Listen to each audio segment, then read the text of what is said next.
Bonjour à tous et bienvenue sur le podcast Ouvrir une filiale aux États-Unis. Je suis Nicolas Bernard Masson, dirigeant de la société Masson International, société qui représente l'État de Pennsylvanie en France, Suisse et Belgique. Nous recevons dans cet épisode du podcast Bruno Ferrand, dirigeant de la société Neck2Us. En cette période de crise sanitaire et de voyages professionnels très restreints, nous avons décidé de parler du sujet du montage de filiales aux États-Unis à distance et de la manière de gérer cette dernière sans pouvoir se déplacer dans le pays. Nous aborderons avec Bruno les démarches à faire habituellement, si celles-ci ont été digitalisées ou non, et quelles solutions mettre en place pendant la crise lorsque celle-ci nécessite une présence physique. N'oubliez pas de vous abonner au podcast sur votre plateforme d'écoute préférée et de laisser votre avis afin de nous aider à faire connaître ce dernier. Ça nous aiderait beaucoup et je vous en remercie par avance. Je vous souhaite une très bonne écoute.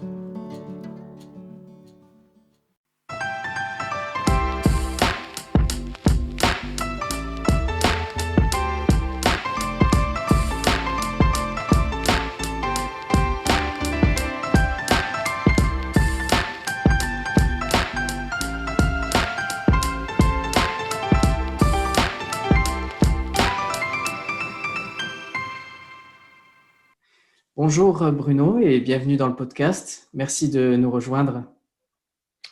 Merci Nicolas, bonjour.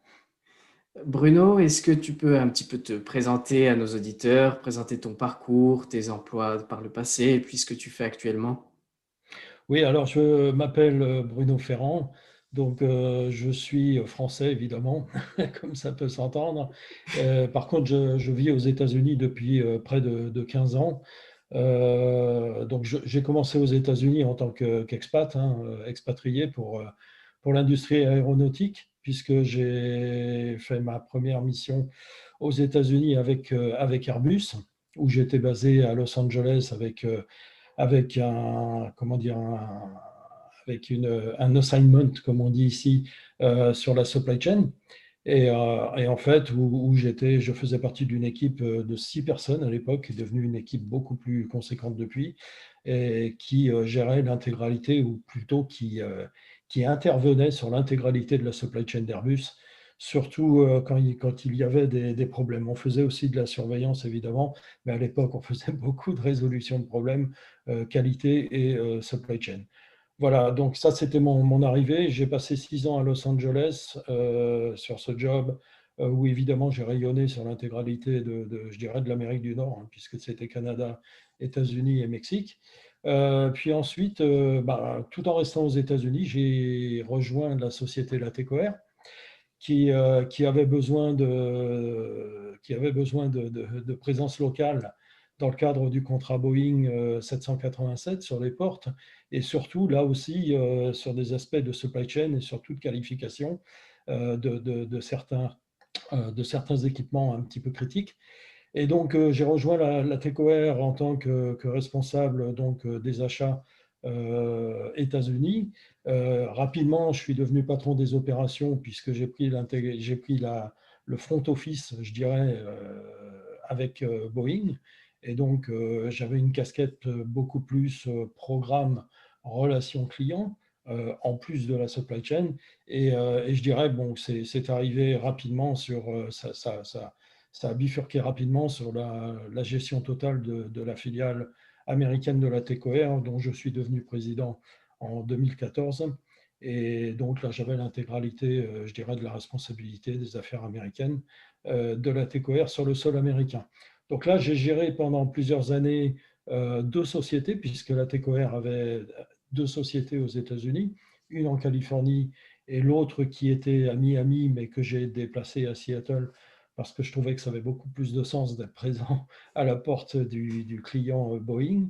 Et donc, j'ai géré ces sociétés pendant quasiment, je dirais, 6 ans, euh, d'une manière complète, où j'ai pu mettre ça, rationaliser tout ça, créer une équipe, une vraie équipe, et structurer toutes ces choses-là. Voilà. Donc, j'ai quitté la TECOR après avoir passé 7 ans à Seattle. J'ai décidé de me lancer moi-même et de voler de mes propres ailes, ce qui est pas mal quand on est dans l'aéronautique. Voilà, j'ai créé Neck2Us, qui est donc une société d'accompagnement de sociétés petites et moyennes, je dirais, avec un focus particulier. Évidemment, je garde comment dire, une coloration très, très aéronautique, mais qui a un focus en fait sur l'installation de ce que j'appelle le premier footprint de sociétés non américaines aux États-Unis. Donc en fait, en clair, j'aide avec l'équipe, j'aide à vraiment prendre en main nos clients européens pour la plupart, hein, français pour le moment, dans leur démarche d'installer soit un premier bureau commercial, soit un bureau de développement ou de créer un partnership ici sur le sol américain. J'ai aussi participé et je participe aussi à des projets beaucoup plus ambitieux de création de footprint de production, donc de création d'usines ici aux États-Unis ou d'acquisition évidemment. Mais je reste généralement, c'est le centre de l'activité de la société Neck2Us. Voilà. Et ça regroupe le montage de filiales, mais également la gestion de la filiale.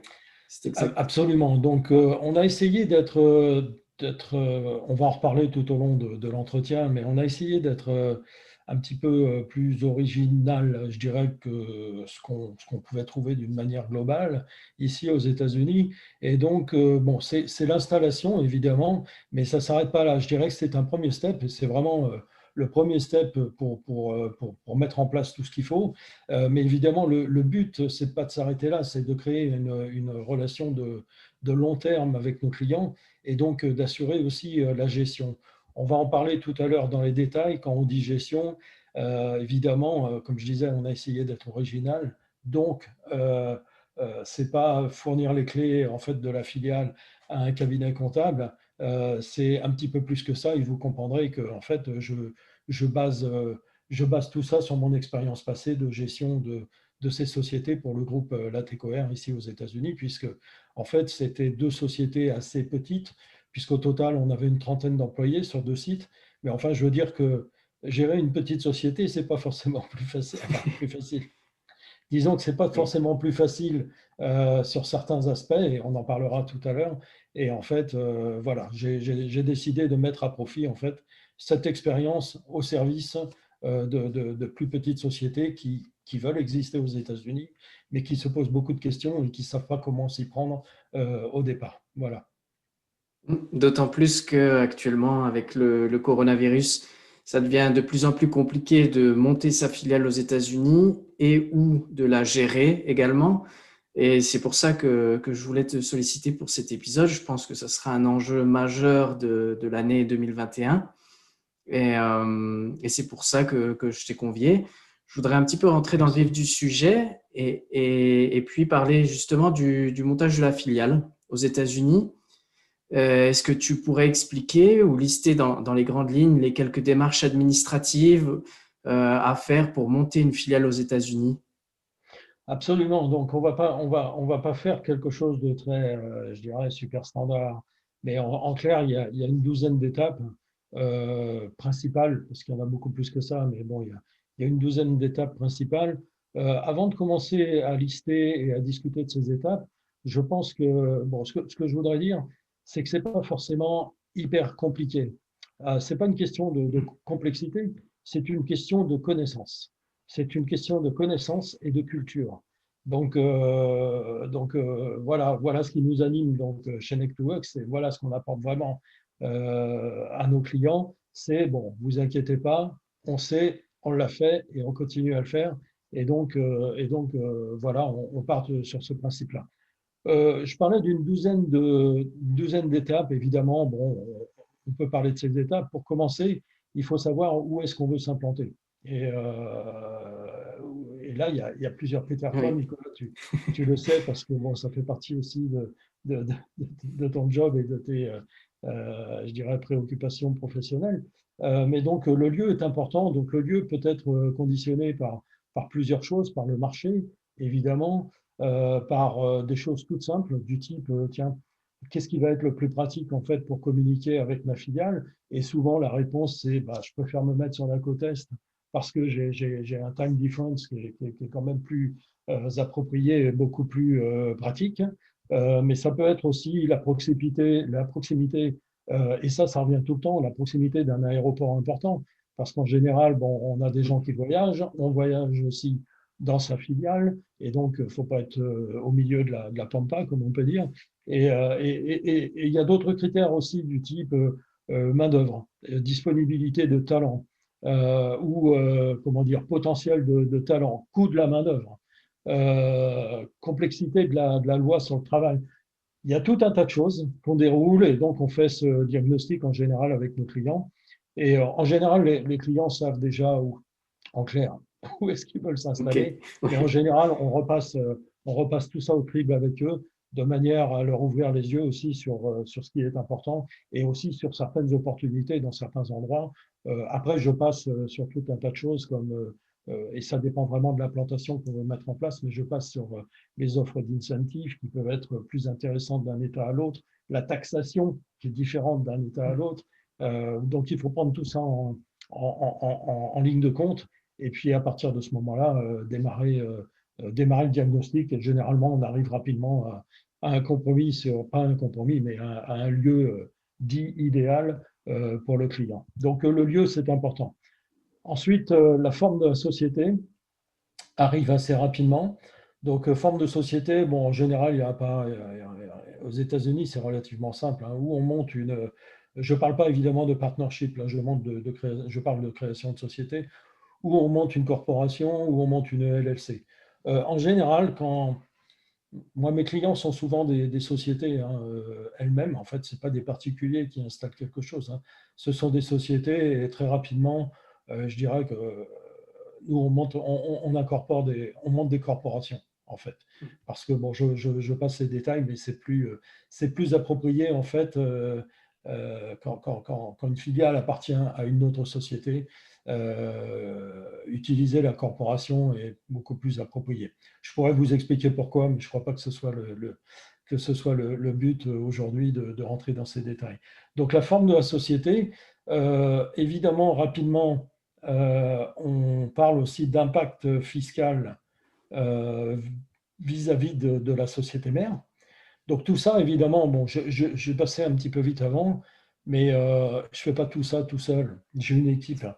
Et j'ai une Oui. équipe de partenaires et d'experts.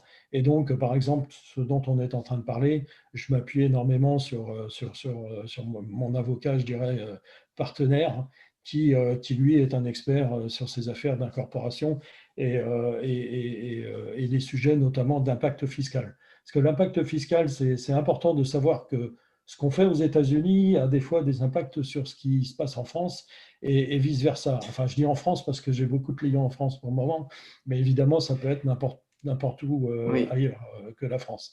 Mais ça, c'est important de très rapidement voir quel peut être l'impact fiscal de monter quelque chose aux États-Unis. Parce qu'on n'a surtout pas envie de créer une exposition fiscale plus importante ou dans le pays de la maison mère ou une exposition fiscale de la maison mère aux États-Unis. Donc en général, il y a là aussi, bon, c'est un sujet qui vient rapidement. Les services juridiques de mes clients, donc bon, moi je fais en sorte de les mettre en contact évidemment avec mon expert, enfin avec mon avocat en fait, et on règle, bon, voilà, il y a une discussion et on voit très rapidement en fait s'il y a des risques, pas de risques. On fait une mitigation des risques quand il y en a, et puis voilà, ça se passe généralement très très bien. Ensuite, on parlait de lieu tout à l'heure, mais d'une manière plus précise, il y a aussi l'adresse de la société. Où est-ce qu'on va s'installer? Et au départ, c'est un petit peu le chien qui se mord la queue, quoi, hein, parce que pour incorporer, il faut une adresse, et pour avoir une adresse, en général, il faut avoir une société. Donc, beaucoup de personnes, et là, je parle de petites sociétés, hein, je parle de création, par exemple, d'un bureau commercial. Il y a beaucoup de gens qui vous diront, bon, il suffit d'ouvrir une boîte postale, et avec une boîte postale, vous pouvez installer une société. Ce qui est absolument vrai. On peut le faire. Moi, c'est surtout pas ma recommandation, parce que bon, sur le plan, même sur le plan du sérieux, quand vous voyez une société qui est incorporée avec une boîte postale, on ne peut pas s'empêcher de penser que voilà, ça paraît pas très, très, très, très sérieux. Mais par contre, bon, quand on navigue ici aux États-Unis, on s'aperçoit rapidement qu'il y a des solutions qui sont relativement simples, dans lesquelles on peut avoir une adresse tout en n'ayant pas de bureau. C'est-à-dire que bon, on a des coworking space, par exemple, qui vous offrent un package qui vous permet d'incorporer donc votre société à cette adresse-là, d'avoir une adresse postale, donc de récupérer son courrier, toutes ces choses-là, et ça peut aller beaucoup plus loin. On peut aussi prendre un bureau dans cette société si on a besoin de le faire. Mais voilà, moi en général, c'est ma recommandation, et encore une fois, on parle de petites sociétés. C'est ma recommandation de passer par des solutions de ce type-là, et ce qui permet aussi souvent d'avoir accès aussi à des salles de réunion, des choses comme ça. Donc bon, se mettre vraiment dans le cadre je veux dire, d'un vrai workplace, quoi, hein. Voilà, Oui, une vraie oui. place dans laquelle on peut évoluer en tant que société. Donc ça, c'est pour l'adresse, c'est pour le lieu donc, de la société. Ensuite vient l'incorporation. Donc l'incorporation, moi je suggère, enfin je recommande fortement, et c'est ce que je fais avec ma société, d'utiliser, bon là il faut utiliser un lawyer. On peut le faire soi-même. Moi j'avoue que j'ai monté ma société en utilisant des services online, et ça s'est très très bien passé. Mais en fait, pour toutes les raisons que j'évoquais un petit peu plus tôt, d'impact fiscal, de choses comme ça, bon, je recommande, et moi je passe systématiquement pour mes clients, je passe par mon expert avocat qui s'occupe en fait de cette incorporation qui comprend l'intégralité du package, hein. C'est-à-dire vous avez les dépôts de statut qui vont avec, l'incorporation elle-même, la demande de ce qu'on appelle l'employer ID number, hein, le IN, qui est en fait ensuite le numéro qui vous permet d'exister un petit peu comme votre numéro de Social Security ici aux États-Unis, qui vous permet d'exister partout et surtout d'être reconnu. Et ça va donc jusqu'à ce numéro de IN, je dirais, le package incorporation, pour moi, s'arrête là. Voilà, donc une fois qu'on est incorporé, en fait, il y a plusieurs choses aussi à faire. Il y a des enregistrements, par exemple, à faire au niveau local. Ça, c'est des choses auxquelles on ne pense pas systématiquement. On dit une fois qu'on a la société est créée, qu'on a son numéro de IN, ça ne s'arrête pas là. C'est-à-dire que si vous avez des employés ou un employé dans un État particulier, vous devez faire une démarche auprès de cet État, parce que bon, les États-Unis, hein, chaque État, c'est comme si c'était un pays en fait, hein. Il y a ce qu'il faut faire au niveau fédéral et ce qu'il faut faire au niveau local qui diffère complètement, enfin complètement, qui diffère d'un État à l'autre. Et donc, au niveau de l'État, bon, vous avez pas mal de choses à faire, au niveau notamment des taxes. Il faut s'enregistrer pour être un taxpayer, je dirais, dans l'État dans lequel vous évoluez, vous existez vraiment. Et également pour tout ce qui est employé, donc tout ce qui est retenu de taxes, toutes ces choses-là. Et puis pour que les employés soient enregistrés aussi dans le cadre, je dirais, de la loi de la labor law, donc la loi sur le travail, et toutes ces choses-là. Ensuite, alors, quand je dis ensuite, ne prenez pas les étapes dans un ordre chronologique, hein, je les donne un petit peu dans le Oui, désordre. Et en fait, c'est le cas maintenant parce que la prochaine dont on va parler, c'est l'ouverture du compte en banque. Et l'ouverture du compte en banque, il faut la faire en fait le plus tôt possible. C'est-à-dire que dès que la société est incorporée, la première chose que vous faites, c'est l'ouverture du compte en banque. Et l'ouverture du compte en banque, bien, écoutez, vous prenez vos papiers donc, de société, vous allez voir votre banquier, enfin préféré, et en général ça se passe bien. On en reparlera un petit peu tout à l'heure, parce que, par contre, l'ouverture du compte en banque, ce n'est pas quelque chose qui se fait virtuellement et ce n'est pas quelque chose qui se fait à distance, c'est quelque chose qui se fait face à face, avec une identité bien particulière. Et on en reparlera un petit peu plus tard, mais c'est une étape un petit peu à part par rapport aux autres. Les autres dont je parlais avant, bon, la plupart du temps, on peut les faire d'une manière remote. Euh, Ensuite, vous avez également d'autres enregistrements à faire. et qui sont, par exemple, au niveau de la ville elle-même. Pour faire du business aux États-Unis, il vous faut une business license. En fait, il vous faut un permis pour pouvoir opérer. Et donc ce sont des demandes qui se font au niveau très local, puisque c'est au niveau des mairies, quoi, des city halls. Et là, par contre, bon, encore une fois, bon, en général, c'est des démarches qu'on a un peu de mal à faire au téléphone, qu'on a un peu de mal à faire virtuellement. Ce n'est pas encore vraiment digitalisé, surtout la première demande. Après, pour tout ce qui est renouvellement et tout, c'est facile. Mais la première demande, en général, bon, là, il vaut mieux aller voir les services compétents qui font ça très bien d'ailleurs, qui connaissent leur boulot parfaitement. Et donc, vous pouvez faire ça. Bon, sachant que la business license, donc c'est quelque chose que vous payez tous les ans, hein, puisqu'en fait, vous avez un pourcentage sur votre. C'est calculé à partir de votre chiffre d'affaires, mais c'est aussi une sorte de taxe en fait vis-à-vis de la ville. Euh, Autre étape importante, l'assurance. Il vous faut contracter un certain nombre d'assurances, pas énormément, mais il vous faut déjà une responsabilité civile, c'est évident. Et ensuite, en général, je dirais une couverture vis-à-vis du business que vous opérez pour couvrir les risques liés au business.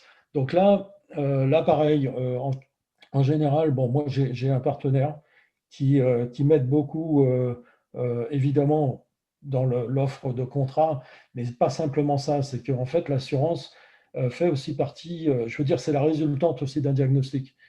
Savoir qu'est-ce qui est assuré chez la maison mère, qu'est-ce qui doit être assuré aux États-Unis, voilà, il faut quand même faire tout ce diagnostic parce que bon, les assurances, ça coûte cher et ça peut monter très très vite. Et en fait, il vaut mieux faire un bon diagnostic parce qu'on peut sauver beaucoup d'argent, en fait.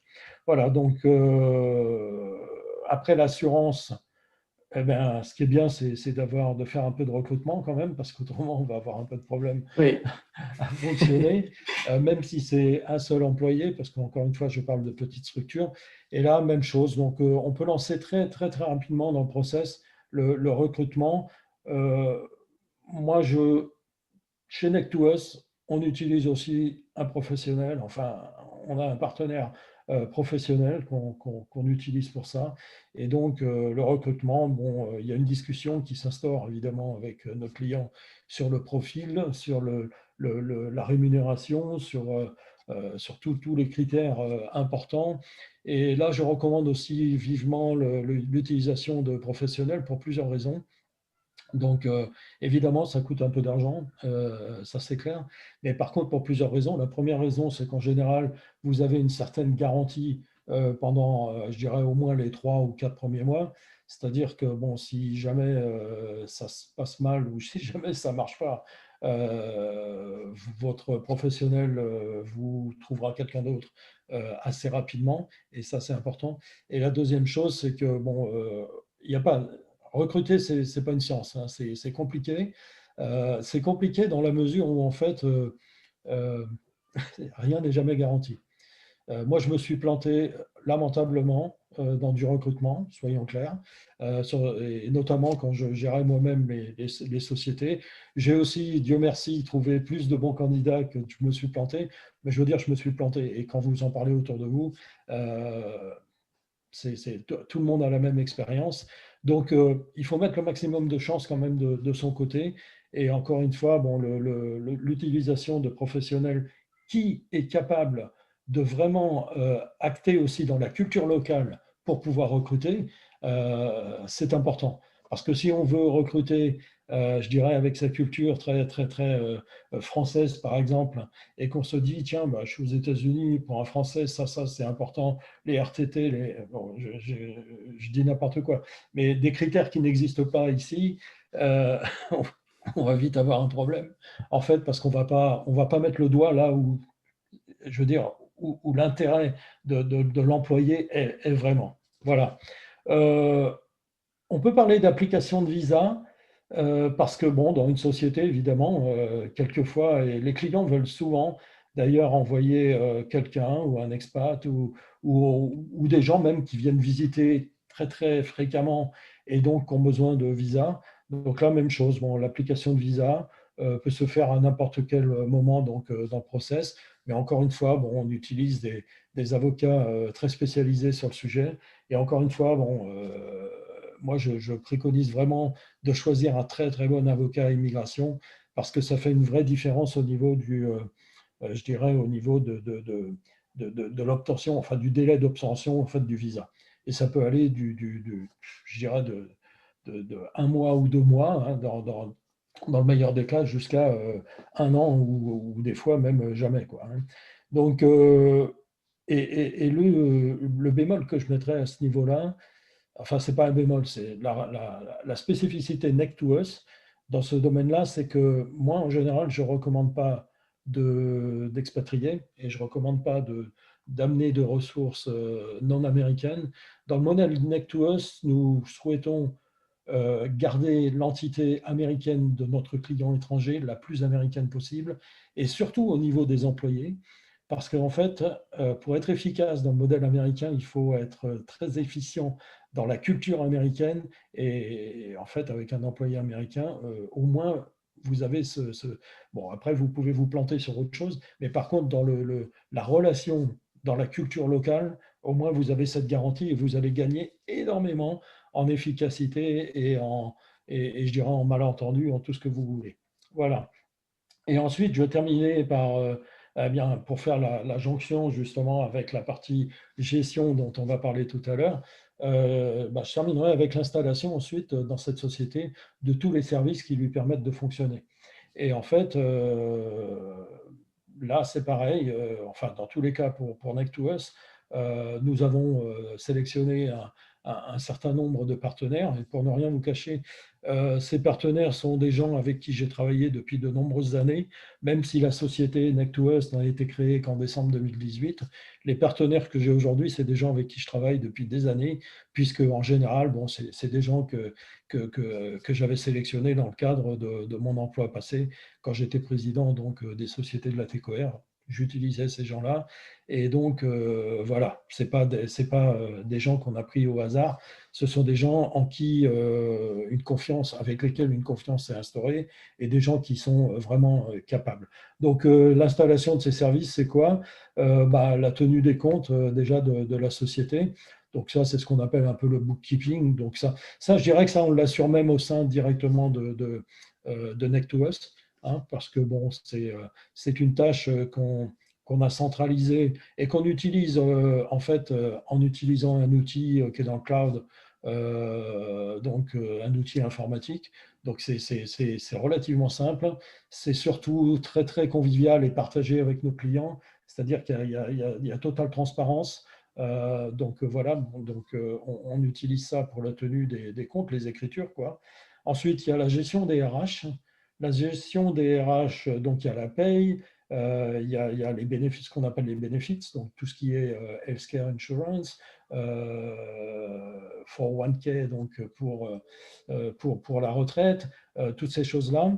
Et ensuite aussi, quelque chose d'important, c'est la conformité à la loi.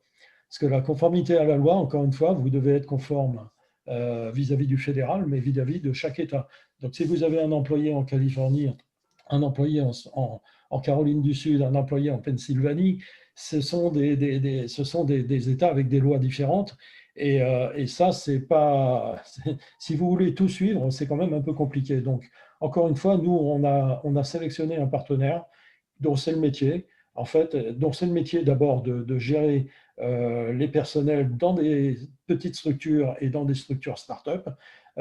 Et c'est aussi des gens qui nous permettent d'offrir ce qu'on appelle les bénéfices, hein, donc d'offrir des conditions assez intéressantes d'assurance maladie, de retraite à nos employés et à nos clients, parce que bon, c'est en grande partie quand même financé par l'employeur. Donc, et c'est ce que je disais tout à l'heure quand je parlais quand je disais que ce n'était pas facile forcément de gérer une petite filiale et une petite société, l'aspect des bénéfices en est un. C'est-à-dire que quand vous êtes une grosse société, que vous vous appelez Boeing, Amazon, Microsoft, vous avez tout le monde à vos pieds quand il s'agit d'offrir des packages d'assurance maladie, par exemple.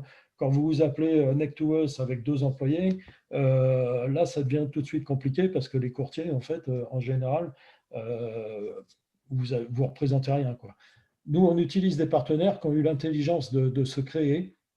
En fait, on utilise un partenaire qui a eu l'intelligence de comprendre qu'il y avait beaucoup de petites sociétés, qui les a globalisées, qui les a agrégées, en fait, Oui. et donc qui a créé un pool d'employés assez énorme, de dizaines de milliers d'employés, en fait, et donc, via un système de cogestion, on appelle ça, c'est-à-dire que, en fait, mon partenaire devient co-employeur en fait, de la société.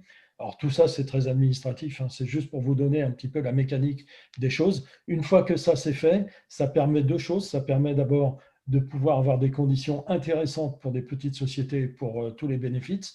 Mais la deuxième chose, c'est qu'en plus, cette société étant co-employeur, amène une certaine, enfin, amène, comment dire, une protection juridique, en fait, euh, aux clients. C'est-à-dire que ils prennent la liability vis-à-vis de vos employés. Et donc, si quelque chose se passe mal, vous êtes non seulement épaulé, mais en plus, eux prennent le lead et ce sont des professionnels. Ils ont une batterie d'avocats, ils ont tout ce qu'il faut. Et ça, par contre, c'est quand même un petit peu du bonheur dans certains cas. On n'ira pas plus loin, mais c'est vrai qu'on peut rapidement se retrouver avec des procès aux États-Unis, c'est clair. Oui. Voilà donc pour les étapes principales. Il y a certainement tout un tas d'autres étapes, mais bon, je pense qu'une fois que vous avez couvert ça, déjà, vous êtes prêt à partir. J'aimerais revenir sur un point avec toi. Au Oui, niveau du montage de la filiale et en cette période justement de crise sanitaire, est-ce que tu as un certain nombre des démarches qui sont possibles de faire en ligne? Est-ce qu'il y a des choses auxquelles on n'échappe pas? Tu l'as dit peut-être avec le compte bancaire où il va falloir peut-être venir aux États-Unis. Comment ça se passe actuellement et quel est ton ressenti vis-à-vis de ça? alors, c'est très digitalisé. Tout ce que je viens de dire, en fait, il y a beaucoup de choses qui sont digitalisées et beaucoup de choses qui peuvent être faites de manière remote, donc de manière, je veux dire, à distance, sans aucun problème. Où tu as parfaitement raison, c'est le compte en banque. Donc le compte en banque ne peut pas être ouvert par téléphone, ne peut pas être ouvert en ligne. Il faut remplir des dossiers, il faut s'identifier de préférence. C'est même pas de préférence, je pense. Il faut s'identifier avec une identification américaine. Donc, il faut quand même avoir quelqu'un qui, au minimum, est résident ici dans le pays, puisqu'on va vous demander votre numéro d'identité, je veux dire, de sécurité sociale, euh, qui est votre numéro en fait d'identité aux États-Unis, d'identité administrative. Euh, et la banque n'ouvrira pas un compte à quelqu'un qui n'est pas physique. C'est-à-dire qu'en général, sauf peut-être quelques exceptions, mais je sais que vous ne pouvez pas dire, tiens, j'ouvre le compte en banque au nom de cette société simplement. Ils vont demander la société, mais il va falloir qu'il y ait un officer ou quelqu'un qui est dans qui est dans le conseil d'administration ou dans le board de la société, qui lui soit identifié en tant qu'individu. Donc, je dirais que là, ça nécessite forcément une présence physique pour ouvrir ses comptes et par la suite. Et par la suite, hein, parce que c'est pas simplement pour l'ouvrir. Juste pour faire un lien avec Neck2Us, nous, dans notre offre, donc on, on propose donc la gestion par la suite. Et en fait, ce qu'on fait très rapidement quand on installe la société avec notre client, c'est qu'en fait, on identifie quel est le rôle que moi je vais jouer dans leur société. Enfin, de quelle manière je vais être identifié appartenant à leur société. Et là, ça peut être, moi, je peux prendre, je dirais, une casquette dans le board de la société, comme, je ne sais pas moi, trésorier ou secrétaire, ou président, même s'il faut. Mais généralement, ce qu'on fait, c'est que, surtout pour les petites structures, surtout quand on se met d'accord pour que Neck2Us prenne la gestion de la société, je sais que les clients, et j'ai un client actuellement qui a fait ça, en fait, je suis nommé CEO de la société à partir du moment où je la gère. Et donc, à partir de ce moment-là, avec cette casquette-là, j'ai toutes les possibilités en fait, d'acter au nom de cette société Évidemment, on se règle ça par les papiers juridiques qui vont bien avec mon client, mais en fait, ensuite, j'ai toute liberté, je dirais, d'acter au nom de cette société et de faire toutes ces démarches et toutes les autres démarches vis-à-vis des administrations et autres par la suite. La deuxième chose qui est assez compliquée, on en a un peu parlé, c'est les démarches. Je dirais que les démarches de business license, là, au moins la première démarche de business license, de choses comme ça, bon, c'est bien d'être en face, d'aller voir les gens et d'être, voilà, qu'ils aient le représentant de la société en face d'eux. Je suis pas sûr d'ailleurs que ça se fasse s'ils l'ont pas. D'accord. Voilà. Et Mais du en gros, c'est ça. Sinon, pour tout le reste, soyons clairs, pour tout le reste, les choses peuvent être faites ou online ou à distance. Encore faut-il bien connaître tous les rouages. Ça, c'est clair. C'est encore une fois, c'est pas forcément compliqué, mais il faut connaître. il faut Il faut savoir, connaître. ok. Voilà, il faut Oui, savoir. oui. Mais c'est rassurant en tout cas que les entreprises françaises ou européennes peuvent s'appuyer sur des partenaires comme toi pour monter des filiales, malgré le fait que il y a un nombre restreint de voyages possibles aux États-Unis ou qu'il faille avoir une exception pour voyager et soustraire à la période de quarantaine, quoi. Ouais. Ouais, écoute, aujourd'hui, je dirais même que en pleine période de pandémie, donc avec toutes les restrictions, toutes ces choses-là, aujourd'hui, Nectos peut monter la filiale d'un de ses clients sans aucun problème, je dirais, dans le contexte actuel. On Mhm. n'a aucune restriction pour ne pas le faire. D'accord. Voilà. Je te propose de passer à la partie sur la gestion de la filiale en Ouais, elle-même. juste peut-être, Nicolas, avant que tu Oui. passes, juste une petite chose qui est importante, je crois dont on peut parler rapidement, c'est Mhm. combien de temps il faut pour faire tout ça, en clair. Effectivement. Ouais, et je vais juste donner évidemment, c'est très variable, ça peut être très variable, mais je vais être clair, sur une petite structure, avec tout ce que je viens de vous dire là, je pense que, c'est pas je pense, j'en suis sûr, en 3 mois, on est opérationnel. En 3 mois, on a tout mis en place, on a recruté et on a fait toutes ces démarches-là. Je dis ça parce que, bon, c'est vrai que c'est du vécu. J'ai un client ici à Charleston, hein, qui est une société aéronautique française, qui a installé sa filiale donc, avec nous. Et donc, je crois qu'on a mis 3 mois. Et chose assez intéressante, c'est que tout ça était avant la crise du Covid, puisqu'on a installé ça en juillet 2019. Donc, c'était bien avant le Covid. Et en fait, mon client ne s'est pas encore, le leadership de mon client ne s'est pas encore déplacé ici. Ils ne sont jamais venus. On a tout fait déjà à distance. Donc, on l'a prouvé avant la crise du Covid.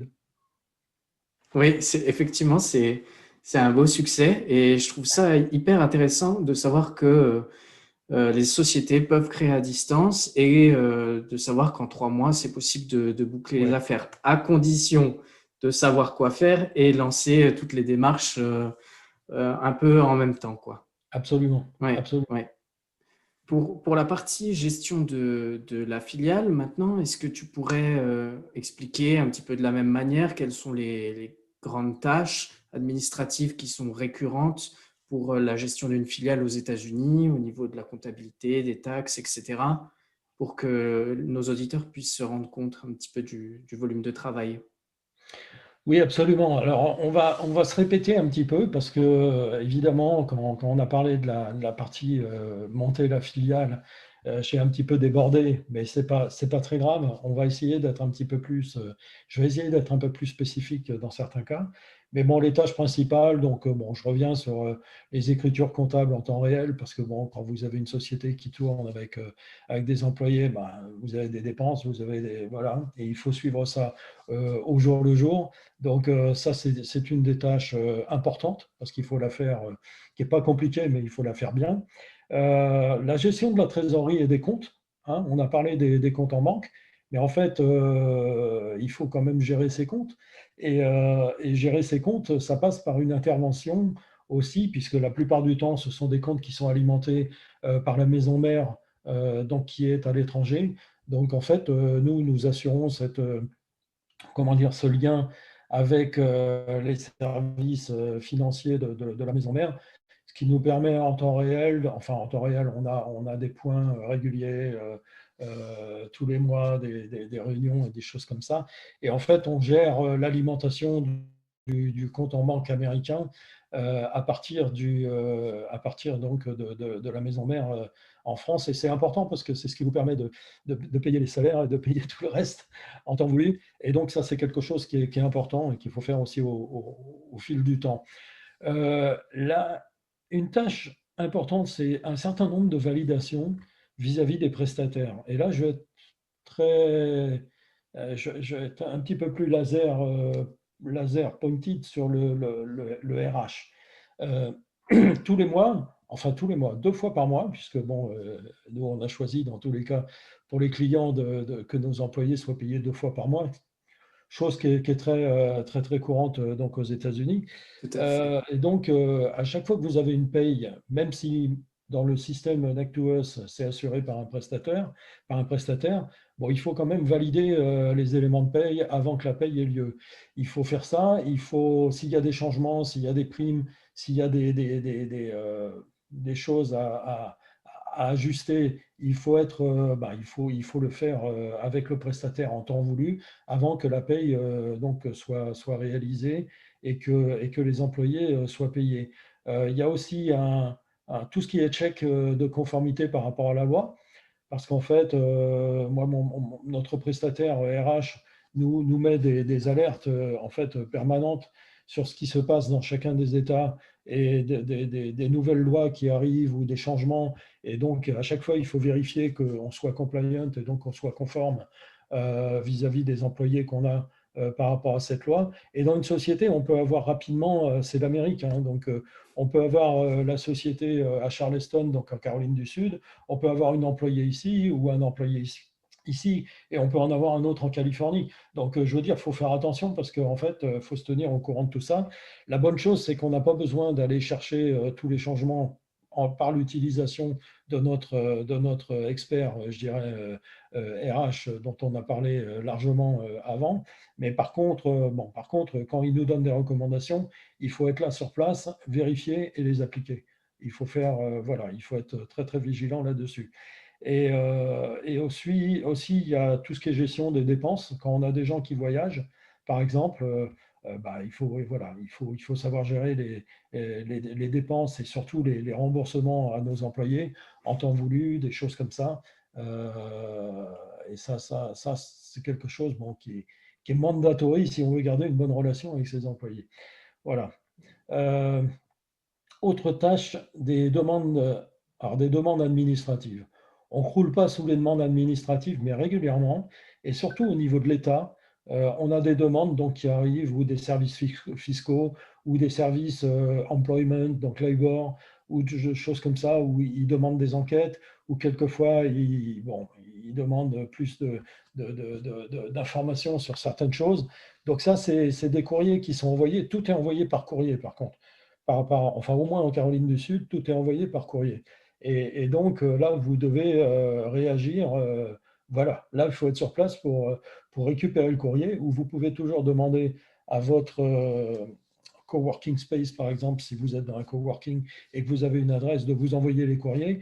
Mais bon, ils vont les scanner, ils vont les envoyer. Bon, ça ne va pas être très, très pratique. Ça, par contre, c'est une des tâches c'est quand même très pratique d'être présent pour pouvoir répondre à ça.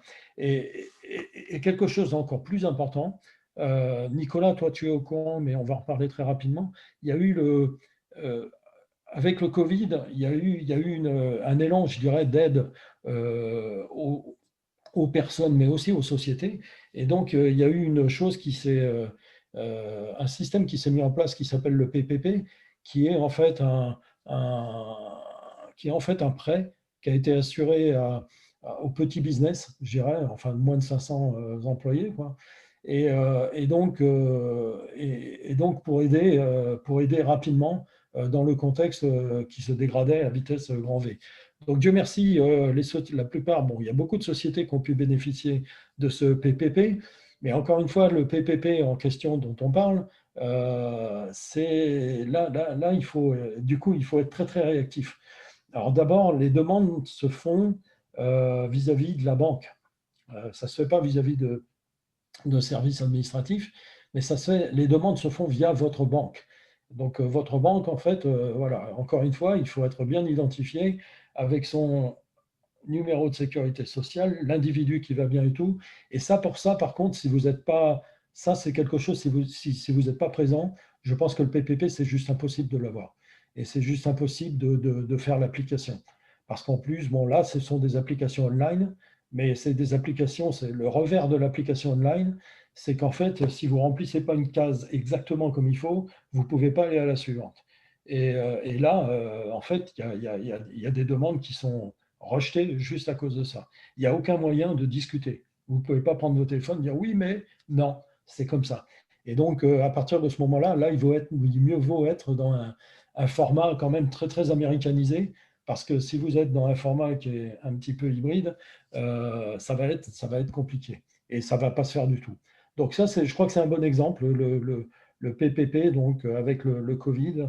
Euh, voilà. Donc, des boîtes comme des sociétés comme Next2us peuvent vous permettre en fait de réagir rapidement là-dessus et faire les applications qui vont bien.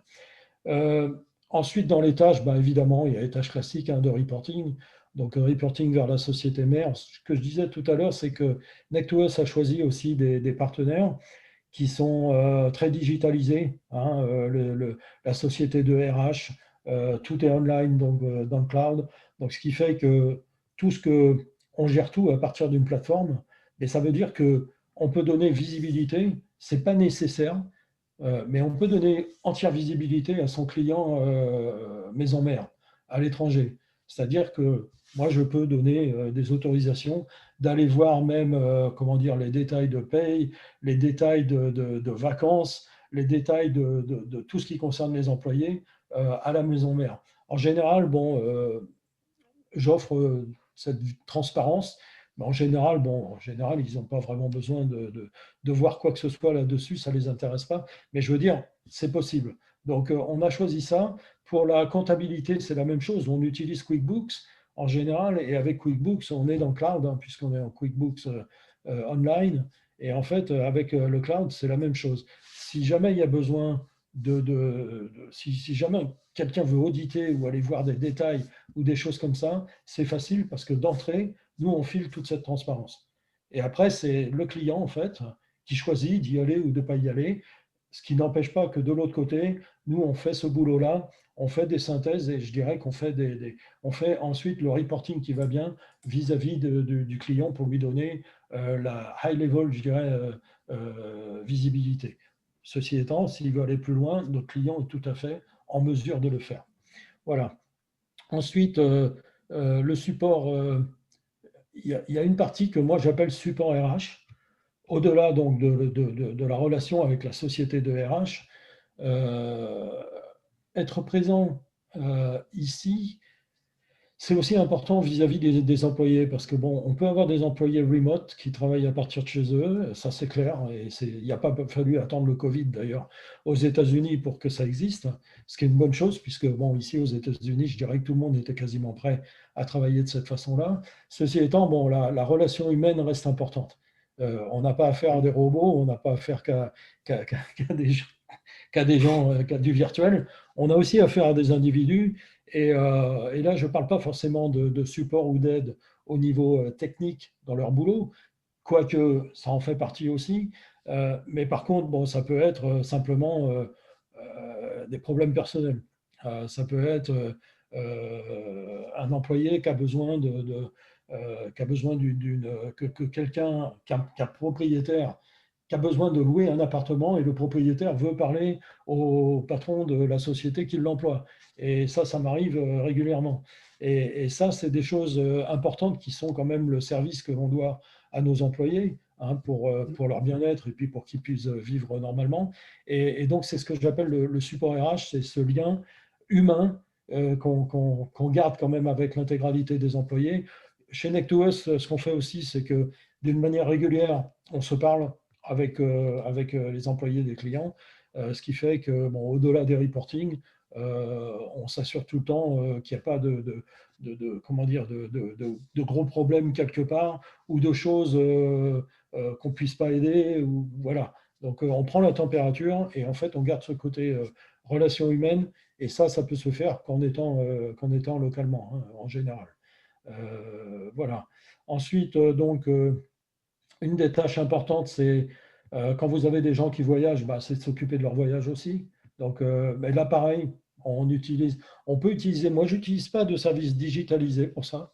Mais ça, c'est parce que j'ai quelqu'un avec qui je travaille d'une manière, par email, je dirais, mais ça se passe très, très bien depuis des années. Mais j'ai un backup. J'avoue que j'ai un backup de solutions entièrement digitalisées pour réserver les voyages, les avions, les hôtels et toutes ces choses-là. Mais ça, c'est aussi quelque chose qu'il faut faire localement, avec des contrats de préférence locaux aussi. Si vous avez un contrat avec des voitures de location, il vaut mieux utiliser un contrat américain avec une société américaine plutôt qu'un contrat overseas. Quoique des fois c'est un petit peu bizarre, mais en général c'est ce qu'il faut faire. En clair, il faut gérer en fait les voyages pour nos employés et aussi les dépenses qui vont avec. Et ça, on en a déjà parlé dans la partie précédente. On parlait de support RH, mais il y a aussi du support opérationnel. Là, je veux dire, c'est au cas par cas. Parce qu'en fait, on ne vend pas, dans la prestation de Next2us, on ne vend pas forcément le support opérationnel. En fait, notre modèle, c'est de dire, nous, chez Next2us, on veut s'occuper de ce que vous considérez non-added value. C'est-à-dire que si vous n'avez pas de valeur à ajouter à gérer une filiale aux États-Unis, vous n'avez pas de valeur ajoutée à aller payer les taxes, à aller faire la comptabilité, vous n'avez aucune valeur ajoutée là-dessus, surtout pour les petites sociétés. Par contre, où vous avez votre valeur ajoutée, c'est sur le côté opérationnel de vos gens que vous avez ici dans votre filiale aux États-Unis. C'est-à-dire qu'eux vont faire ce que vous avez besoin, enfin ce dont vous avez besoin sur le plan commercial, sur le plan de développement, sur tous ces plans-là. Mais donc nous, dans notre modèle, ce qu'on veut, c'est que notre client puisse focus 100% de son énergie sur la partie des opérations, enfin ce qu'on appelle les opérations, sur ce qu'ils veulent vraiment faire aux États-Unis. Et nous, par contre, on les libère, en quelque sorte, de tout le reste, qui en fait peut être très contraignant dans tous les cas, mais leur apporte rien. En fait, c'est une perte de temps. Donc en fait, c'est pour ça que quand je parle de support opérationnel au cas par cas, quand, euh, quand on tombe dans un domaine qui tombe, je dirais, dans ce que je connais bien, prenons l'aéronautique aux États-Unis par exemple, il est clair qu'avec certains clients, j'interviens au niveau opérationnel. C'est-à-dire que j'interviens chez des clients, j'assiste à des réunions avec nos employés, avec notre employé, par exemple, avec cette société aéronautique à Charleston, j'assiste à certaines réunions avec elle chez Boeing, par exemple, et j'aide avec l'expérience que j'ai et avec ce que je peux apporter là-dessus.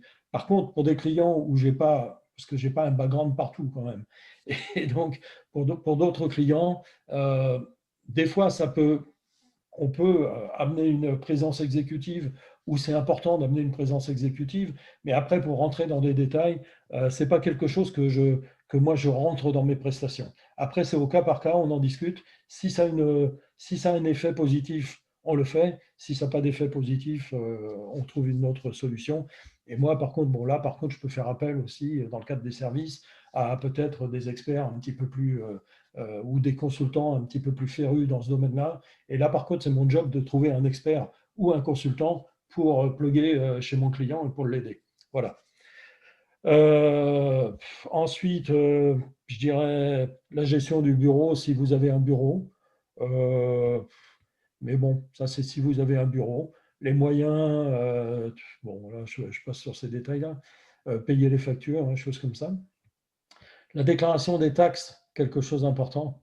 Euh, il faut, en plus, bon, ici aux États-Unis, ça se passe quand même à longueur d'année, hein, puisqu'on est prélevé, on fait des prélèvements ou des paiements, je dirais, au trimestre en général, qui sont volontaires. Hein, et donc, c'est tout un travail, je dirais, de calculer ce qu'on veut payer en avance et toutes ces choses-là. On le fait avec notre comptable, hein, qui est expert fiscaliste, je dirais. Mais bon, la déclaration des taxes est quelque chose est une des tâches les plus importantes parce qu'en général, bon, c'est quelque chose sur lequel on ne veut pas avoir de mauvaises surprises. Voilà. Et ensuite, je terminerai par des représentations dans des organisations locales, par exemple. Les chambres de commerce, par exemple, les chambres de commerce pour les clients franco-américaines. Moi, je sais que certains de mes clients, avec au moins un client, on est rentré dans un certain nombre de chambres de commerce franco-américaines.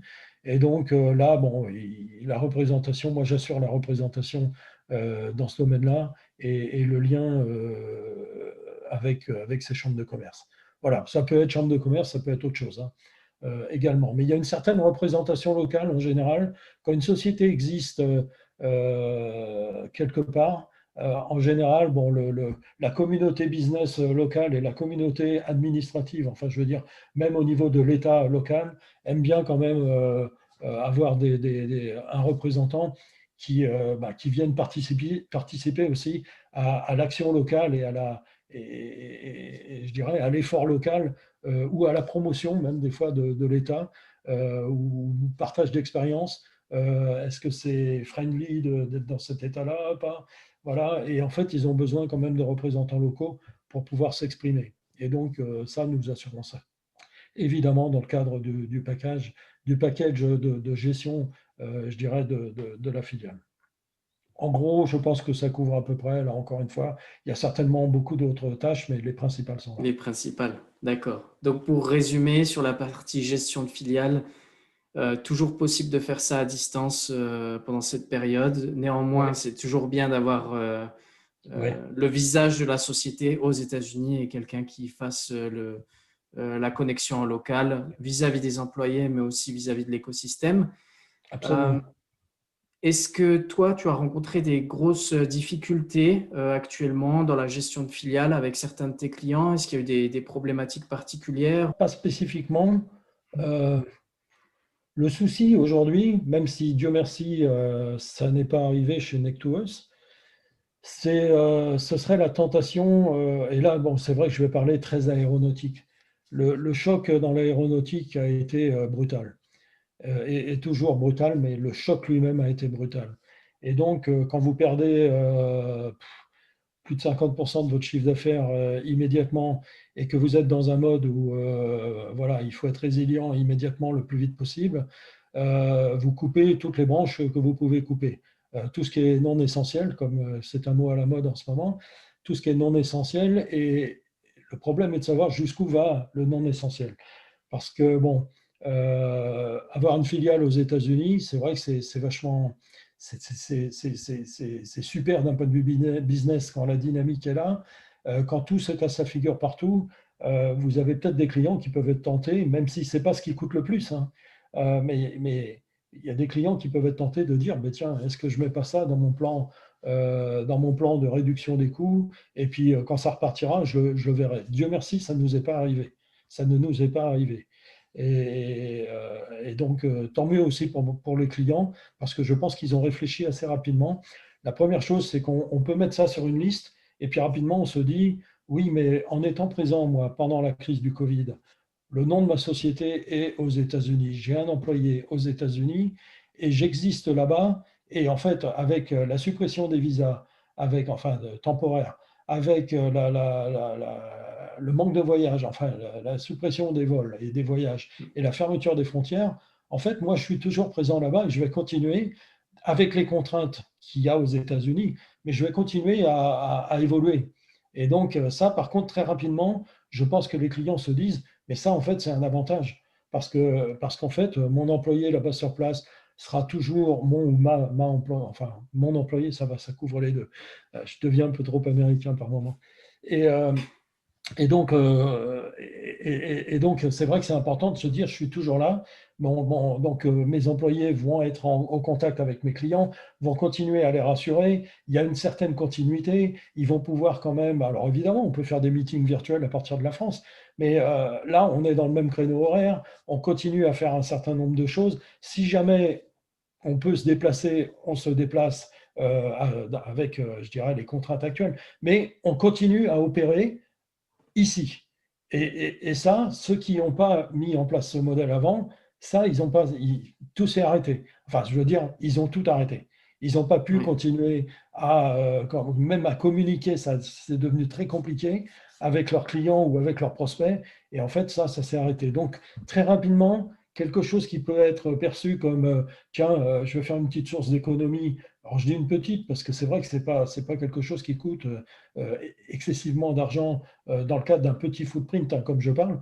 Mais bon, très rapidement, ça, on se rend compte que, en fait, c'est une grosse erreur et que, en fait, ça rapporte à long terme ou à moyen terme, ça va rapporter beaucoup plus, en fait, que cette économie qui peut sembler rapide et évidente. Voilà. Donc, oui. non, des difficultés, non, j'en ai pas eu particulièrement, sauf que comme le business s'est cassé la figure partout, oui, j'ai cette difficulté, mais elle n'est pas propre, je dirais, elle n'est pas propre à une À filiale l'activité américaine dans d'un le cadre client, ouais, oui. du Covid. Ouais, c'est Oui, oui, général. oui. J'allais justement te demander tes conseils pour 2021. Est-ce que le fait de garder sa présence aux États-Unis, ça serait ton conseil 2021? Est-ce que tu en as d'autres? Mon conseil pour 2021, c'est non seulement de garder sa présence, mais peut-être de justement créer sa présence, même la petite présence, parce que moi, ce que j'appelle le premier footprint chez Nectous, c'est vraiment sa première présence qui permet de préparer vraiment le coup d'après.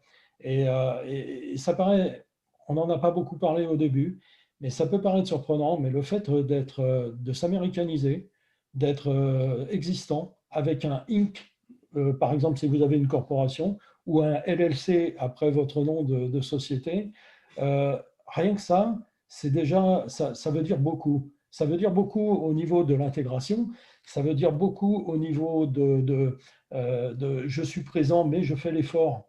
Moi, français, moi, anglais, moi, allemand, je fais l'effort d'être présent aux États-Unis, même à travers une petite structure, je crée des emplois américains. Dans le cas de Next2Us, on emploie des Américains principalement. Je crée des emplois et en fait, tout de suite, ça vous met dans un cadre un petit peu différent où même si vous n'avez pas l'intégralement votre production et toutes ces choses-là dans un premier temps, vous rentrez dans un cadre un petit peu différent vis-à-vis des interlocuteurs américains. Donc, je dirais que mon conseil pour 2021, ben, c'est peut-être, oui, de créer ce premier footprint. On pourra parler, enfin bon, j'en parlerai ça avec les gens plus tard, ceux qui ont des questions, mais en termes de coût, ce n'est pas forcément ce qui coûte le plus cher. Et de créer cette présence de manière à se préparer à la relance. Parce que, bon, mes conseils, euh, je pense, je suis persuadé, que la relance aux États-Unis ira beaucoup plus vite que n'importe où ailleurs. L'économie américaine va redémarrer beaucoup plus vite que n'importe où ailleurs. C'est l'ADN des Américains, c'est comme ça qu'ils sont, quel que soit le pouvoir politique, c'est comme ça qu'ils sont je veux dire, dans leur gène. Le marché est le plus gros marché qui puisse exister également. Donc, quand vous rassemblez tout ça, après la période de choc et la période, je dirais, où on a mis sa société dans un cadre qui permette d'être résilient et de garder la lumière allumée. Je pense que maintenant, on peut passer à l'étape, même si on n'y est pas, hein, 2021 va être très très dur, très très compliqué encore pour beaucoup de sociétés. Mais je pense que déjà, les chefs d'entreprise se mettent déjà dans le mode, OK, maintenant, je vais regarder à nouveau sur le futur. Et peut-être le futur à court terme, mais je commence à le regarder. Moi, je le sens parce que j'ai des discussions depuis le mois de décembre. J'ai des discussions un petit peu plus constructives sur le futur avec, je dirais, avec des prospects et avec des gens qui rentrent en contact avec moi. On a des discussions un petit peu plus. Ils sont passés à l'après. Et en fait, ça fait du bien. Et donc, pour 2021, moi, je pousserais vraiment à peut-être se préparer en étant présent, à se préparer à rattaquer le marché quand tout ça va repartir. et ça va repartir plus vite ici que ça partira ailleurs. Donc mon conseil, ce serait vraiment celui-là. Ok. Merci beaucoup Bruno. Merci à toi pour l'enregistrement de cet Je t'en épisode. prie, avec grand plaisir. Tout à fait passionnant. Je vais partager tes contacts avec les auditeurs qui retrouveront tes contacts soit sur l'écran qui s'affiche, soit en description de l'épisode. Très bien. Et surtout, n'hésitez pas, avec plaisir et avec passion, on parlera de ce premier footprint et de votre existence américaine. Merci Bruno, Merci. à très bientôt.